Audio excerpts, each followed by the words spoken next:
ஈரானிய மக்கள் தங்களிடம் இருக்கக்கூடிய எந்த பொருள்களையும் கொண்டு வந்து அன்பளிப்பாக தனது நாட்டுக்காக அளிப்பதை நாம் பார்க்கிறோம்.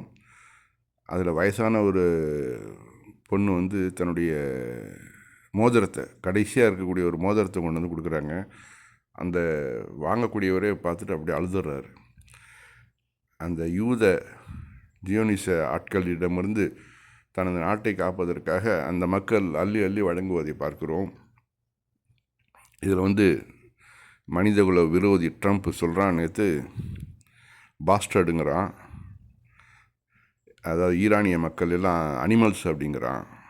எந்த அளவு கேவலமாக பேசணுமோ அந்த அளவு கேவலமாக பேசி நாங்கள் வந்து பிரிட்ஜெல்லாம் உடச்சி நெருக்கிடுவோம், ஒன்று கூட இல்லாமல் ஆக்கிடுவோம், அதெல்லாம் ரீபில்டு பண்ணுறதுக்கு 100 வருஷம் ஆகும் அப்படின்ட்டு மிரட்டிக்கிட்டு இருக்கிறான்.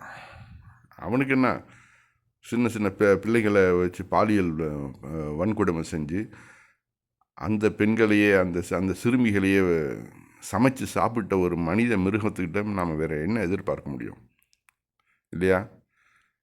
அந்த மக்களை எந்த ஒரு காரணமும் இல்லாமல் போர் தொடுத்து, உங்ககிட்ட வந்து ஆயுதம் இருக்குது, யுரேனியம் இருக்குது, உங்கள்கிட்ட வந்து நீ வந்து அணுகுண்டு வச்சுருப்ப, சரி அந்த நாய்க்கள் அதே வந்து இஸ்ரேலுக்கு 10க்கு மேலே அணுகுண்டு வச்சுருக்கிறானே, அவனை போய் கேட்க வேண்டியது தானே? இல்லை, இவன்ட்டி அமெரிக்காக்கிட்டே இருக்குது, அவன் அதை வந்து யார் வந்து கேட்குறது? நீ யார் வந்து ஈரான் அணுகுண்டு வச்சுருக்கானா அணுகுண்டு வச்சில்லையான்னு சொல்லிட்டு கேட்குறதுக்கு நீ யார்? அவ்வளவுக்கும் அது வந்து நாங்கள் வந்து ஆக்கப்பணிகளுக்கு தான் பயன்படுத்தோம்னு அவன் சொல்கிறான். என்கிட்ட அணுகுண்டு கிடையாது, நாங்கள் வந்து யுரேனியத்தை செறிவுட்டுறது எங்களுடைய ஆக்கப்பணிகளுக்கான சொல்லிகிட்டு இருக்கிறான்.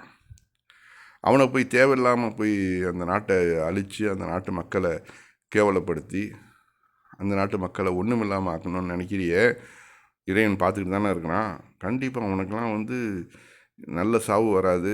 அப்படியே வந்தாலும் நாளை மறுமையில் எத்தனை உயிர்கள் பலியாகுதோ அத்தனை உயிர்களுக்கும் உனக்கு உயிர் உண்டாக்கப்பட்டு நீ மேலும் மேலும் சித்திரவதை உண்டாக்கப்படுவாய். நமக்கு வந்து ஈரான் வந்து நமக்கு ஒன்றும் சொந்த நாடு கிடையாது.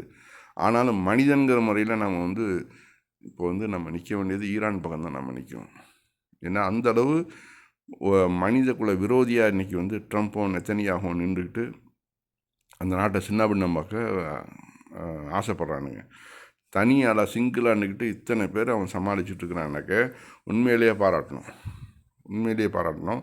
அந்த மக்களுக்கு இறைவன் வந்து மேலும் மேலும் வெற்றியை கொடுப்பானாக.